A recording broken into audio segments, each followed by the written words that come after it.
কাল বাড়ি থেকে বেরোনোর সময় আকাশটা পুরো কালো হয়ে গেল। এই মনে হয় বৃষ্টি আসবে। যেই মেট্রো স্টেশনে পৌঁছালাম প্রচণ্ড ঝড় বৃষ্টি আরম্ভ হয়ে গেল। আমাদের মেট্রো চলে এসেছে, আমি আর বোন যাচ্ছি গড়িয়াহাট। গড়িয়াহাটে নেমে দেখছি অনেক লোকের ভিড়, প্রচণ্ড বৃষ্টি হচ্ছে বাইরে। আমাদের কাছে একটা ছাতা ছিল, ছাতা করে কোনো রকম অটোতে উঠে গেলাম গড়িয়াহাটের স্টুডিওর পাশে দিশা আই হসপিটালে। এবার লিফটে করে ওপরে উঠে হসপিটালের ভেতরে ঢুকলাম। ঢুকে বোন অ্যাপয়েন্টমেন্ট ডেস্কটায় কিছু ফর্মালিটিস ছিল, ওখানে ও সামলাচ্ছিল, আর আমি ওয়েট করছিলাম বসে।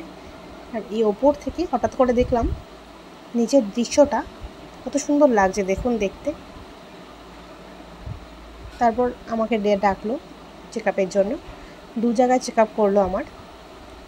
চেক আপের পর আমাকে একটা ড্রপ দিয়েছিল চোখের, বলল কিছুক্ষণ বসে ওয়েট করতে, না হলে খুব ঝাপসা দেখবে।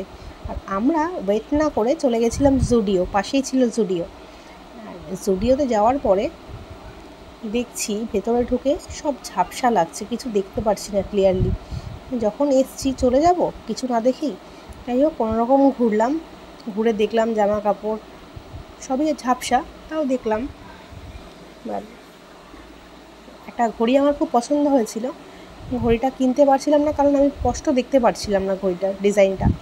আর এখানে কসমেটিক্স কিছু কেনার ছিল, ওটাও কিনিনি সেরকমভাবে। বোন দুটো কুর্তি কিনলো এখান থেকে।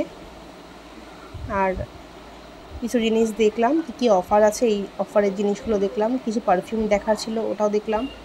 যে পারফিউমটা খুঁজছিলাম ওটা পেলাম না, ভাবলাম পরে আরেকদিন এসে নিয়ে যাব, যেহেতু একদমই চোখে ব্যথা করছে, দেখতে পাচ্ছি না কিছু। তো ওয়াইপারগুলো কিন্তু খুব কাজের, আমি একটা নিয়েছিলাম ওয়াইপার। দেখতে যেহেতু পারছিলাম না, চোখ ব্যথা করছে, আমরা তাড়াতাড়ি করে বেরিয়ে বাড়ির দিকে রওনা হয়ে গেলাম। দেখুন চোখটা তাকাতে পারছি না আমি, তাহলে চোখে প্রবলেম হচ্ছে। অটোতে ধরে বাড়ির দিকে রওনা হলাম তাড়াহুড়ো করে। আজ ভিডিওটা এখানেই শেষ করছি।